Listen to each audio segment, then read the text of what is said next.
유다 백성들을 포로로 끌고 갔던 바벨론이 이후 더 부강한 나라 페르시아에 의해서 멸망을 당하고 포로로 살던 그 땅을 새롭게 페르시아 고레스 왕이 다스리게 되는데요. 그는 포로들이 고향으로 돌아갈 수 있도록 고레스 칙령으로 해방을 선언하죠. 우리가 올 초에 느헤미야 이야기를 나눴는데 느헤미야서는 바로 고레스 칙령이 선포된 후 유다 백성 중 고향 예루살렘으로 돌아가 성벽을 재건한 사람들의 삶과 신앙의 이야기였었죠. 그런데 당시에 모든 유다 백성들이 고향으로 돌아간 건 아닙니다. 70년이란 긴 세월 살아온 터전을 떠나는 것은 결코 쉬운 일이 아닐 테니까요.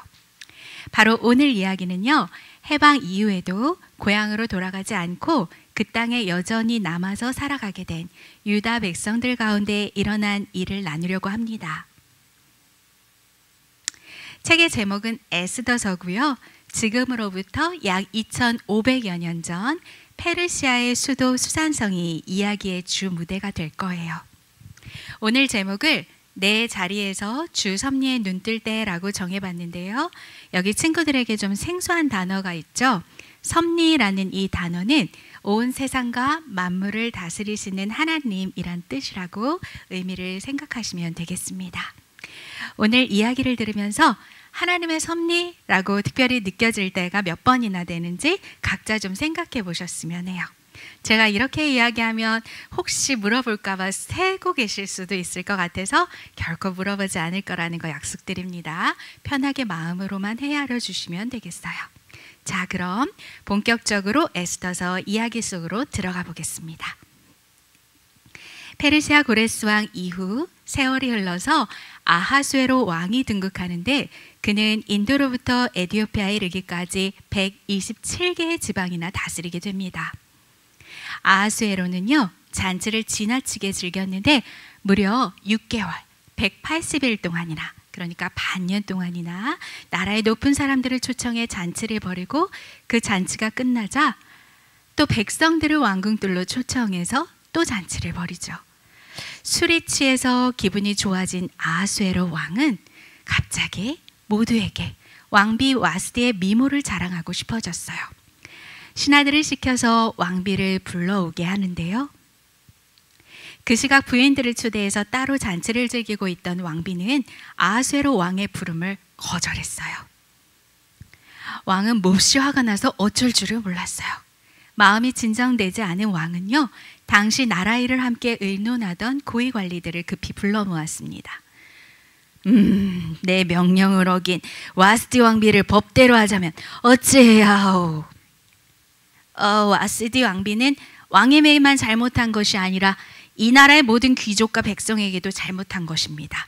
왜냐하면 온 나라의 여성들이 왕후가 한 일을 알게 된다면 왕후도 왕의 명령을 거역했는데 우리가 굳이 남편을 존중할 이유가 있겠는가 말하며 업신여김과 다툼이 끊임없이 일어날 겁니다. 다시는 와스디 왕비가 왕 앞에 나오지 못하게 하심이 옳을 줄 아랍니다. 왕은 그 제안을 옳게 여겨서 와스디 왕후를 폐위시키게 되죠. 왕비를 폐위시킨 후 두 번의 큰 전쟁을 치르고 돌아온 아하수에로 왕은 시간이 많이 흘렀는데도 불구하고 와스디 왕후를 종종 떠올렸어요. 이를 알게 된 신하들은 새로운 왕후 간택을 서둘러야 함을 느꼈죠. 왕이시여, 이제 저희들이 왕을 위해 아리따운 여인을 좀 찾도록 해주십시오. 왕은 이 말에 시행하라고 명을 내립니다. 전국 각 지방에서 아리따운 여인들이 수산 왕궁으로 모여들기 시작하죠. 한편 수산성에는 유다 백성 모르드게가 에스더라는 사촌 누이 동생과 함께 살고 있었어요. 모르드게는 나이가 어린 에스더가 부모 없이 자라는 것이 너무 안타까워서 에스더를 마치 자기 딸처럼 여기며 아주 정성껏 돌보고 잘 가르쳤죠. 에스더는 모르드게의 양육 아래 정말 아름답게 자라났습니다. 왕비 간택을 위해 많은 여인들이 수산 왕궁으로 뽑혀올 그 무렵에 아름답기로 소문난 모르드게의 사촌 에스더도 왕궁에 들어오게 되지요. 얼마나 아리따운 여인들이 많았겠습니까? 그런데도 그 수많은 모인 여인들 가운데서 에스더가 유독 눈에 띄었나 봅니다. 성경은 정확히 이렇게 표현하고 있는데요. 마침 궁녀들을 돌보던 헤게가 에스더를 좋게 보고 남다른 대우를 했다고 말이죠. 헤게가 정해진 것 외에 따로 더 꾸미려고 하지도 않았는데도 모든 사람들의 사랑을 독차지했다고 하네요. 심지어 그 모든 처녀들을 제치고 왕의 귀여움과 사랑까지 독차지하기에 이르니 결국 아하수에로 왕은 에스더의 머리에 관을 씌워 왕후로 삼게 됩니다. 그런데 왕비가 된 에스더에게는 비밀이 있는데요. 모르드게가 일러준 대로 자신이 유대민족이라는 것을 아무에게도 말하지 않았거든요. 그렇게 왕비가 된 에스더의 왕궁 생활이 시작되죠. 에스더가 왕비로 있던 당시 모르드게는 왕궁 출입을 관리하는 일을 맡고 있었는데요. 바로 그때 마침 우연히 문을 지키는 다른 신하들 빅단과 데레스가 아하스에로 왕을 죽일 음모를 꾸미는 것을 듣게 돼요. 급히 모르드게는 에스더 왕후를 통해서 왕에게 이 사실을 알렸고 음모를 꾸몄던 그들은 나무에 달려 죽임을 당했습니다. 여러분들 하나님의 섭리라고 생각되는 부분을 염두하고 듣고 계신 거죠? 그래요. 에스더가 왕비가 되는 과정에도 마침 우연히 은혜를 거듭거듭 경험하더니 모르드게 역시도 우연히 왕의 목숨을 구해서 정말 큰 업적을 세우게 되었습니다. 이 일은 그날 왕궁 일기에 기록되게 되죠. 그러던 어느 날 모르드게가 여느 때와 같이 왕궁 문 앞을 지키고 있었는데 당시 왕의 신임을 얻어서 왕 다음으로 가장 높았던 총리로서 임명된 아말렉 사람 하만이 그 앞을 지나갔어요. 그를 보자 모두들 무릎을 꿇어 절을 하는데 모르드게는 절을 하지 않는군요. 그에겐 신앙적, 민족적인 분명한 이유가 있었답니다. 하만의 선조인 아말렉이 이스라엘의 출애굽 시절에 여인과 노약자를 공격해서 하나님의 진노를 사고 이스라엘의 원수가 된 때문이에요. 게다가 모르드게는 사울 왕의 혈통이기도 하는데 사울을 몰락시킨 아말렉이 더더 원수처럼 여겨졌을 거예요. 하만은 자신에게 굽히지 않는 모르드게의 태도에 너무너무 화가 났어요. 더구나 모르드게가 자신이 싫어하는 유다 민족이라는 것까지 알게 되자 모르드게만 죽이는 것으로는 부족하다는 생각이 들었죠. 잔인성을 보니까 아말렉 후손님이 더 실감이 나네요. 하만은 페르시아에 살고 있는 유다 민족을 모조리 죽여서 전멸시킬 각오로 날짜까지 제비 뽑아서 부르 12월 아달월로 받아들곤 왕 앞에 나아갑니다. 왕이시여, 페르시아 여러 지방에 걸쳐 살고 있는 한 민족이 있는데 그들은 자기들끼리 동하는 법을 따라 살며 페르시아의 법을 무시하고 지키고 있질 않습니다. 그들을 이대로 두는 것은 왕께 결코 좋은 일이 아닐 겁니다. 조서를 어서 내리셔서 그들을 모조리 죽여주십시오. 제가 이 중요한 일을 위해 은 340톤을 나라에 바치겠습니다. 호호호, 좋소 좋소. 나의 반지를, 인장 반지를 빌려주리니 이 일을 좋을 대로 처리하시오. 세상에나 도장까지 내어줬지 뭐예요. 어떻게 하면 좋죠? 하만의 말을 듣고 왕은 사실 여부를 잘 알아듣지도 않은 채 한 민족을 모두 멸하는 계획을 덜컥 허락해버린 거예요. 하만은 유대인을 전멸하려고 제비 뽑은 날짜 12월 13일을 적어서 왕의 도장이 찍힌 조서를 전국에 공포합니다. 이 끔찍한 사실을 알게 된 모르드게는 왕궁 문 밖에서 재를 뒤집어 쓰고 베옷을 입고 통곡해요. 에스더는 모르드게를 그대로 둘 수가 없어서 갈아입을 옷을 얼른 보내었죠. 하지만 모르드게는 거부합니다. 에스더는 모르드게에게 무슨 일이 일어난 건지 알아보게 했어요. 모르드게는 이 일을 빠짐없이 알려주고는 에스더 왕비에게 유다 백성을 위해 왕에게 간청해달라고 부탁을 하죠. 에스더는 이 말을 듣고 다시 모르드게에게 이렇게 전하라고 해요. 누구라도 왕이 부르시기 전에 왕 앞에 나아가면 죽게 됩니다. 왕이 나를 부르지 않은 지 벌써 한 달이 지났고요. 왕 앞에 나아갈 수 없다는 뜻이 담긴 에스더의 말을 모르드게에게 전하자 모르드게가 에스더에게 말했어요. 지금 왕비께서 왕궁에 살고 계신다고 해서 다른 유대인이 다 당할 일을 왕비께서만 피하실 수 있다고 생각하지 마십시오. 지금 왕비가 잠잠히 있다 해도 다른 사람을 위해 유다인은 해방과 구원을 얻을 것입니다. 그러나 왕비와 왕비의 집안은 멸망을 당할 것입니다. 왕비가 지금 왕비의 자리에 오른 것이 바로 이런 때를 위한 것인지 누가 합니까? 놀랍게도 이 말을 들은 에스더는 모르드게에게 이렇게 부탁해요. 가서 수산성에 있는 유다인들을 다 모으고 나를 위해 금식하게 하십시오. 3일 동안 먹지도 말고 마시지도 말게 하십시오. 나와 내 여종들도 금식하겠습니다. 그런 뒤에 법을 어기고서라도 왕에게 나아가겠습니다. 그러다가 죽게 되면 죽겠습니다. 모르드게는 에스더가 말한 그대로 백성들과 함께 금식하며 기도합니다. 에스더 역시 그 시간 자신의 자리에서 자신 곁에 있는 사람들과 함께 꼬박 3일을 금식하며 간절히 기도해요. 에스더와 모르드게 그리고 백성들은 장소가 서로 달랐지만 기도의 자리에서 하나님 안에서 하나됨을 경험하고 있었죠. 에스더가 왕비가 된 것을 우연으로 여기지 않고 하나님의 다스림 가운데 있는 섭리라고 믿고 기도하는 이 사이 그들의 그 두려움과 근심도 이겨내고 있었을 거예요. 드디어 금식한 지 3일이 되어서 에스더가 왕이 보이는 왕궁 안뜰에 섰는데요. 그때 마침 밖을 내다보던 왕이 뜰에 선 왕비를 보고 그 아름다움에 처음 만났던 그 첫사랑 순간처럼 다시 반해버렸어요. 왕은 금규를 내밀면서 왕비에게 말합니다. 왕비요, 무슨 부탁이라도 있소. 당신의 부탁이라면 내가 나라의 절반이라도 아깝지가 않겠소. 왕이시여, 제가 오늘 왕을 위해 잔치를 준비했으니 괜찮으시다면 하만과 함께 와주십시오. 왕은 하만을 급히 불러서 에스더가 준비한 잔치에 갔습니다. 왕은 왕비의 부탁이 궁금해서 다시 물어봤어요. 네, 다 들어줄 테니 당신의 요청을 좀 말해보시오. 내 나라의 절반이라도 주겠다지 않소. 왕이시여, 내일도 잔치를 열겠으니 또 하만과 함께 한 번만 더 와주십시오. 그때는 정말 말씀드리겠습니다.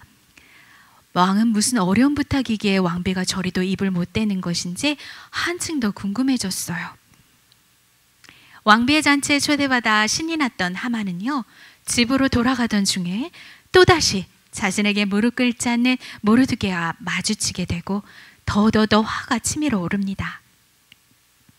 하만은 아내 세레스와 친구들을 불러서 이렇게 말해요. 나는 자식도 많고 재산도 많고 총리 자리까지 오른 데다 왕의 유일하게 왕비 잔치까지 초대받았는데 유대인 모르드게가 오늘도 내 기분을 다 망쳐놨소. 왕궁 문 앞에 모르드게가 있는 한 난 아무리 좋은 일이 많아도 누릴 수가 없겠소. 어떻게 하면 내 기분이 풀릴지 같이 좀 궁리해 주시오. 아내와 친구들이 말했죠. 집들에 20m 되는 장대를 세우고 왕께 모르드게를 거기에 매달도록 허락해달라고 하세요. 저는 이 부분을 보면서 어떤 사람들과 어울리고 어떤 사람들의 이야기를 듣는지가 너무너무 중요하다는 걸 다시 한번 깨달았어요. 보세요. 지금 에스더는 모르드게의 이야기에 사람들을 살리기 위해서 왕께 나아가고 있는데요. 하만은 글쎄 민족 전부를 죽이려고 이렇게도 열심입니다. 과연 하나님은 살리려는 사람들과 죽이려는 사람들 중 어떤 손을 잡고 계실까요? 하나님의 섭리를 좀 더 지켜보도록 하죠. 하만은 그 계획이 너무 마음에 들어요. 바로 장대를 준비하라고 명하고는 왕에게 허락을 받기 위해서 왕궁을 향해 급히 갑니다. 죄로 향하는 발이 정말로 급하고 빠르더군요. 그 시각 왕궁에 있던 왕은요, 갑자기 잠이 오질 않는 거예요. 신하에게 왕궁 일기를 좀 읽어보라고 하는데요. 신하가 왕궁 일기를 읽던 중에 바로 이 대목을 읽게 돼요. 모르드게를 통해 빅단과 데레스의 암살 음모가 밝혀져서 왕이 가까스로 목숨을 구하게 된 일 말이에요. 마침 그 부분을 듣게 된 거죠. 자신의 목숨을 구해준 모르드게에게 무엇을 해줬는지 왕은 묻습니다. 하지만 아무것도 해주지 않았습니다. 오, 저런, 내 너무 큰 실수를 했군. 밖에 누가 있느냐? 누가 과연 있을까요? 좀 아까 모르드게를 당장 내일 아침 장대에 달고 싶어서 하만이 그 밤에 급히 왕의 허락을 받으러 왕궁으로 향했다고 했잖아요. 글쎄 또 이렇게 마침 하만이 밖에 와 있지 뭡니까? 하만 입장에서는 왕이 모르드게의 공로가 적힌 그 일기를 다시 보고 있을 줄은 꿈에도 생각지를 못했던 순간이죠. 왕이 하만에게 물어봅니다. 내가 크게 높여주고 싶은 사람이 있는데 그 사람에게 어떻게 해주면 좋을지 좀 말해보라. 하만은 속으로 생각했어요. 왕이 높여주고 싶은 사람이라면 틀림없는 나일 거야. 내가 그토록 해보고 싶었던 왕 행세를 이번에 좀 해보겠구먼. 왕께서 크게 높여주고 싶은 사람이 있으시다면 왕의 옷을 입히시고 왕의 말을 태우셔서 왕은 높여주고 싶은 사람에게 이렇게 해주신다 라고 신하에게 외치게 하십시오. 그래. 그럼 지금 왕궁문에 앉아있는 모르드게로 위해 지금 말한 그대로 하나도 빠뜨리지 말고 해주고 자네가 특별히 모르드게 옆에서 그렇게 좀 외쳐주게나. 띠로리 이런 음악 하고 싶었는데요. 하만이 얼마나 황당했을까요? 모르드게를 당장에 없애기 위해서 그 밤에 찾아간 것인데 말이죠. 하만은 왕의 명령을 거역할 수가 없어서 모르드게에게 그대로 행하고는 너무 수치스러워서 얼굴을 가린 채 황급하게 집으로 갑니다. 하만은 아내 세레스와 친구들에게 자신이 겪은 일을 말합니다. 그 말을 듣자 아내 세레스는 이렇게 말하죠. 용한 데가 있어요. 아내가요. 유다인 모르드게 앞에 당신이 무릎을 꿇었으니 더 이상 당신은 그를 이길 수가 없고 만일 계속 당신이 그를 없애려 한다면 도리어 당신이 화를 당하게 될 것 같은 불길한 예감이 드는군요. 그 예언 같은 말이 다 채 끝나기도 전에 갑자기 왕의 신하들이 하만의 집에 찾아와 에스더가 차린 두 번째 잔치에 하만을 데려갔습니다. 정말 이 식탁이 하만에게 잔치가 될까요? 과연 누가 이 잔치를 진정 누리는 자가 될까요? 에스더가 차린 두 번째 잔치에 초대된 아하수에로 왕은 궁금해서 도저히 참을 수가 없었어요. 또다시 이렇게 물어보죠. 왕비요, 당신의 소원을 빨리 좀 말해주시오. 왕이시여, 제 목숨을 살려주십시오. 제 민족도 살려주십시오. 저와 제 모든 민족이 죽음을 당하게 되었습니다. 종으로 팔린 정도라면 바쁘신 왕께 이렇게 부탁까지 드리진 않을 겁니다. 무엄하게 누가 감히 그런 짓을 꾸민단 말이오. 우리의 적, 우리의 원수는 바로 이 악한 하만입니다. 그때까지 왕비가 유다인이라고는 전혀 생각지 못했던 하만은 얼굴이 하얗게 질려버렸어요. 왕이 너무너무 화가 나고 충격을 받아서 잠시 자리를 떠났는데 그 사이 죽을 위기에 놓인 하만은 왕비를 붙잡고 늘어지며 살려달라 애원하기 시작했죠. 다시 돌아온 왕이 그 광경을 보니까요, 딱 마치 왕비를 겁탈하려는 듯이 보였습니다. 이에 더 화가 치밀어 오른 왕은 소리를 쳤어요. 왕이 이렇게 버젓이 눈을 뜨고 있는데 감히 왕비를 덮치려 하는구나. 이 말에 신하들은 몰려와서 하만의 얼굴을 덮고 결박했어요. 사형수가 됐다는 의미입니다. 한 내시는 왕에게 하만이 모르드게를 죽이려고 자기 집에 높이가 20m 되는 장대를 세웠다고 고발하죠. 왕이 소리칩니다. 하만을 그 장대에 매달라. 그날 결국 하만은 모르드게를 죽이려고 자신이 준비한 장대에 달려서 죽임을 맞게 됩니다. 왕이 모든 사실을 알게 된 이후 유다인을 전멸시키기로 한 12월 13일에 누구라도 유다인을 죽이려 한다면 유다인들이 그들을 맞서 자신들의 목숨을 지킬 수 있도록 하는 새로운 조서가 공포되었어요. 조서를 조서가 막는 셈이지요. 한번 왕이 도장을 찍은 조서는 변개치 못하기 때문이에요. 새로운 조서로 이렇게 막았습니다. 그날은 유다인이 원수들을 물리친 날이고 슬픔이 기쁨으로 바뀐 날이며 통곡할 날이 즐거운 날로 바뀐 날입니다. 모르드게는 해마다 그날을 즐거운 명절로 삼아서 서로 음식을 나누며 가난한 사람들에게 선물을 주는 날로 지키도록 했어요.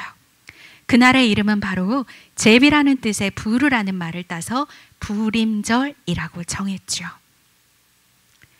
그저 자신의 부를 뽐내기 위해서 하나님 없는 잔치로 시작했던 에스더서는 이렇게 믿음의 사람들에 의해서 구원의 감격을 풍성히 나누는 하나님 나라 잔치로 막을 내리게 되지요. 또한 유다인 모르드게는 이 장면이 복선처럼 우리에게 말해줬듯 아하수에로 왕 다음으로 높은 사람이 되고, 그는 항상 백성의 이익과 안전을 위해서 일했기 때문에 사늘날 동안 모든 유다인들의 존경을 받았답니다. 오늘은 함께 에스더서를 통해 하나님의 섭리에 대해 생각해보는 시간을 가졌는데요. 어떠세요, 여러분? 하나님의 섭리, 하나님께서 다스리고 계신다고 느껴지는 순간이 얼마나 되던가요? 하나님의 섭리인지 잘 모르겠다는 순간을 찾는 것이 오히려 더 쉽지 않을까 생각이 드는 그런 성경책이었습니다. 이런 표현들이 정말 많이 등장했었죠. 그때, 마침, 우연히, 갑자기, 혹은 누군가에게처럼 이렇게 보이더라 라는 표현들이요. 누군가의 눈에는 유독 이뻐 보여서 고아 소녀가 타국의 왕비가 되기도 했어요. 또 반대로 또 누군가의 눈에는 겁탈하는 듯이 보여서 나라의 둘째 권력자의 자리에서 하루아침에 사형수가 되기도 했죠. 에스더서는 눈에 보이지는 않지만 이처럼 우리 삶에 하나님의 손이 얼마나 강력하게 작용하고 있는지, 하나님의 숨결이 또 얼마나 우리에게 가까운지, 또 그분은 얼마나 일을 멈추지 않고 계속해서 우리 가운데 일하시는지 알 수 있는 그런 책입니다. 마치 우연처럼 거듭되던 일들의 조각 같던 것들이, 그리고 또 그 뜻을 전혀 모르겠던 시간의 흐름 같던 순간순간들이 모이게 될 때, 한 그림으로 보여질 때 하나님의 구원을 위한 완벽한 준비이자 계획이라는 것을 우리는 함께 만나볼 수 있었어요. 보세요. 음모를 그때 다시 한번 읽기를 통해서 보게 될 줄이야. 그리고 그를 높여주게 될 줄이야 말이에요. 또한 하나님의 백성들을 멸망시키려는 악한 세력들을 하나님의 때에 하나님께서는 어떻게 심판하시는지도 확실히 볼 수 있었어요. 하나님의 섭리가 아닌 것은 없었죠. 정말 모든 것이 완벽한, 완전한 하나님의 섭리임을 인정하게 됩니다. 그런데 그렇다고 해서 오늘 주인공들을 볼 때 그저 삶을 수동적으로 살아갔는가? 그것은 결코 아니라는 것을 또 만나보게 됩니다. 하나님의 사람들은 그 놓인 자리에서 포기하지 않고 끝까지 인내하고 절제하고 성실하고 용맹스러웠어요. 위험한 순간이 찾아와도 악한 자에게 결코 굴복하지 않으려는 구별된 모습도 보여주었죠. 때로는 강하게 호되게 권면도 하고, 때로는 눈물의 기도로 서로를 헌신하기도 했죠. 이에 화답하며 죽으면 죽으리라는 결연한 각오도 보여줍니다. 그리고 그 견실하고 규모 있는 삶의 바탕에는 하나님이 모든 것을 다스리며 섭리하고 계시다는 강한 믿음, 하나님의 선하심에 대한 신뢰가 있었다는 것을 확인하게 되네요. 반대로 하나님의 섭리를 인정하지 않고 하나님 없이 살아가던 사람들은 빈수레가 요란한 것 같이 겁만 거대하고 화려할 뿐이었습니다. 그 좋은 자리를 과시와 허세로 낭비할 뿐이었죠. 큰 권력을 쥐고도 작은 것 하나 결정하지 못하는 이방 왕의 무능함, 자신의 기분에 따라 한민족을 말살하려는 잔인함, 은금에 현혹돼서 자신이 무슨 결정을 한지도 모르는 무책임함을 우리는 보았습니다. 그냥 우연히 일어난 듯한 그 모든 일들은요, 선한 행위는 그 스스로 쌓아놓은 선한 대로, 악한 행위는 그 스스로 쌓아놓은 악한 그대로 보응하시는 하나님의 경영과 섭리 속에 있다는 것을 우리는 두려움으로 기억해야 합니다. 이것을 명확히 보여주는 어미한 장면이 바로 모르드게를 달려는 그 장대에 스스로 달리게 된 이 비참한 최후가 아닌가 싶네요. 하나님께서는 스스로 높이려는 자는 결국에 낮추시고, 당신께서 높이시고자 인정하는 자는 끝내 높여주신다는 것을 또한 이 우스꽝스러운 장면을 통해 말씀하십니다. 그토록 높아지려던 하만이 제 입으로 자신이 가장 적대하던 일을 높여야 했을 때 그 마음을 좀 생각해 보시길 바랍니다. 저 개인적으로는 사실 이 장면에서 그림을 그리다가 진짜 소리내서 잠깐 한참을 웃었어요. 하나님이 진짜 무서우시다는 생각과 동시에 진짜 그냥 우리 하나님 진짜 짱이다 라는 생각이 들었어요. 여기 한번 보세요. 왕께서는 당신이 높이고 싶은 사람에게는 이같이 존귀하게 대우하신다. 왕, 여기 완전하신 왕이신 하나님을 넣고 다시 읽어보면요, 하나님께서는 당신이 높이고 싶은 사람에게는 이같이 존귀하게 대우하신다가 되더라고요. 이같이 에스더라는 이 이름은요, 페르시아로 별이란 뜻이에요. 빛나는 여자 또는 별의 여자라는 의미를 갖고 있더라고요. 조실부모한 에스더가 별처럼 빛나는 하나님의 사람으로 자라나도록 잘 가르치고 양육한 모르드게가 있었다는 것을 오늘 놓쳐서는 안 됩니다. 왕궁에 들어가게 되기 전까지 가까이 함께 지내면서 하나님의 섭리에 대해서 함께 공유하고 신앙과 고백들이 얼마나 많았을지 생각해 봐야 해요. 그 위기의 순간에 너를 왕후의 자리에 둔 것이 이때를 위함이 아닌지 누가 아냐? 단 이 한 문장의 도전으로 그토록 믿음이 담대해질 수 있었겠어요? 저는 그 이전의 믿음이 소환된 것이라는 생각이 들더군요. 어린 시절 함께 지내면서 쌓아온 믿음의 말들, 하나님을 향한 신뢰들, 하나님의 섭리에 관한 수많은 확신들, 이것이 에스더의 마음밭 어딘가에 뿌려지고 쌓여져 있었던 것이 분명할 거예요. 지난날 그 신앙과 삶의 자리에서 얻은 하나님의 섭리에 대한 이해가 그날 영적 멘토 모르드게의 강한 권면으로 마중물처럼 흔들어 깨워지는 순간, 죽으면 죽으리 그녀의 용기, 믿음, 지혜, 절제, 그 선한 하늘의 방식들이 그때부터 가속하게 따라붙습니다. 저는 그런 상상도 해봤어요. 왕궁으로 가게 되던 길에 서로 이런 말을 나누지 않았을까요? 하나님께서 우리를 이 왕궁에 두신 이유가 있을 거야. 이곳에서 하나님께서 우리를 통해 이루실 하나님의 뜻이 있을 거야. 네, 그래요. 주의 섭리가 아닌 시간과 자리는 없습니다. 하나님은 지금도 살아 역사하시며 완벽하게 세상과 만물을 다스리고 계세요. 완전하게 섭리하시죠. 지금 있는 내 자리가 주님이 섭리하셔서 우리를 보내주신 바로 그 자리입니다. 허락해 주신 가정이 그렇고요. 만나게 한 공동체가 그렇죠. 맡겨주신 사명이 그렇습니다. 내 자리에서 하나님께서 선히 다스리신다는 그 주 섭리의 눈뜨기만 한다면 그 부르신 자리마다 각자의 사명이 주님의 뜻이 이루어지게 될 거예요.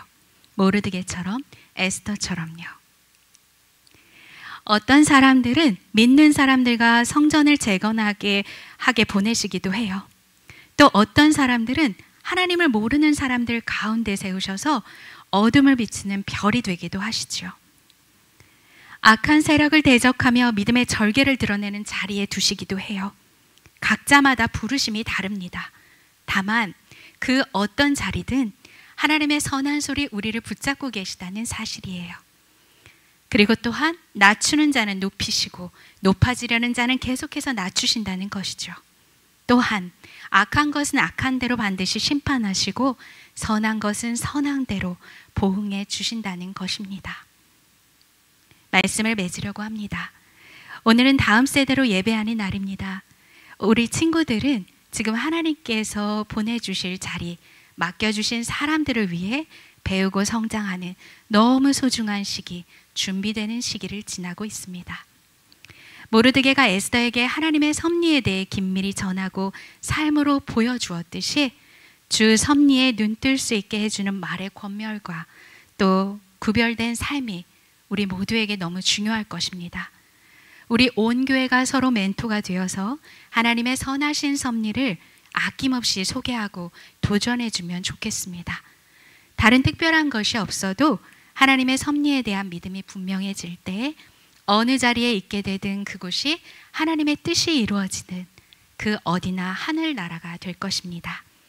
지금 내 자리에서 하나님의 섭리하심에 새롭게 눈 떠서 그 자리에서 하나님의 뜻을 이루는 별처럼 빛나는 우리 소망의 다음 세대가 되었으면 좋겠습니다. 힘찬 청년들이 되었으면 정말 좋겠습니다. 구별된 우리 성도들이 되었으면 정말 좋겠습니다. 마지막으로 다니엘서 말씀이 에스더서를 보는 내내 떠올라서 마지막으로 함께 읽기를 원합니다. 함께 봉독할까요? 지혜 있는 자는 궁창의 빛과 같이 빛날 것이요 많은 사람을 옳은 대로 돌아오게 하는 자는 별과 같이 영원토록 빛나리라. 아멘. 이것이 오늘 에스더서를 통해 여러분들과 함께 나누고 싶었던 두신 자리에서 주 섭리에 눈뜬 자들을 통해 이루어져가는 하나님 나라 이야기입니다.